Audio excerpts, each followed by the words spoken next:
Halos 1,300 bus ang binigyan ng LTFRB ng special permit para bumiyahe ngayong Semana Santa para matiyak na may masasakyan ng mga pasaherong paprobinsya. Balikan natin ang sitwasyon ng ilang bus terminal sa Quezon City sa unang balita live ni James Agustin. James.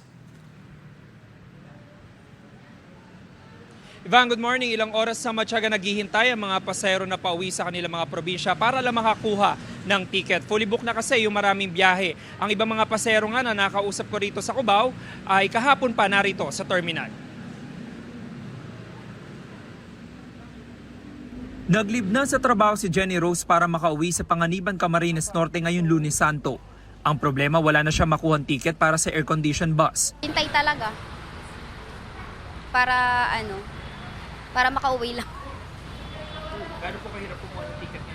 Hindi, not sure po. Kasi last year po kasi mabilis lang eh. Si Rosana na pauwi ng Manglabo, Camarines Norte alas 4 ng hapon pa narito sa bus terminal. Matyaga rin siya naghihintay para makakuha ng ticket. Wala na po akong nakuha ng ticket gawa ng nagpapareserve ako ng pizza 13. April 3 nang available.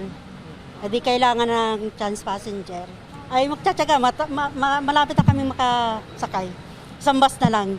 Kasama naman naghihintay ni Corazon ng kanyang asawa, anak at 2 apo. Kagabi pa sila nagbabaka sakali na makabiyahe. Mahirap kasi wala pa kaming tulog. Oh. Nakaupo lang kami rito, naghihintay kami pila. Masusulit din. Kasi walang mga pasok yung mga apo ko. Walang pa. Tapos, walang trabaho yung anak ko. Ayon sa pamunuan ng bus terminal, fully book na ang biyahe ng air-conditioned buses patungong Daet, Camarines Norte hanggang April 4. Fully book na rin ang mga biyahe pa Albayat, Camarines Sur hanggang April 2, air-conditioned o non-air-conditioned buses man. Pero wag daw mag-alala mga chance passenger dahil may masasakyan naman sila. Yun nga lang, hintayan talaga sa pila. May mga extra buses po tayo para sa mga walk-in. Katulad po ng mga nakapila na yan. Yan po ay sasakay natin dito sa ating mga nadating na bus.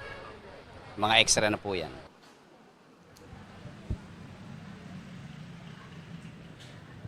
Samantala, Ivan, ito mga nakikita nyo, ito na yung mga chance passenger. Iba dyan, kahapon pa nandito sa terminal. Pero pakisiguro naman po ng pamunuan nitong bus terminal, makakasakay sila ngayong araw. Katunayan po, dumating na dito yung mga ordinary non-air-conditioned buses na sasakyan yung mga pasahero na yan. Kahapon pa po, nagsimula dumagsa yung mga pasahero sa mga bus terminal dito sa Cubao at inaasahan niya na magtutuloy-tuloy hanggang sa Miyerkules Santo. Yan muna ang unang balita mula po dito sa Quezon City. Ako po si James Agustin para sa GMA Integrated News.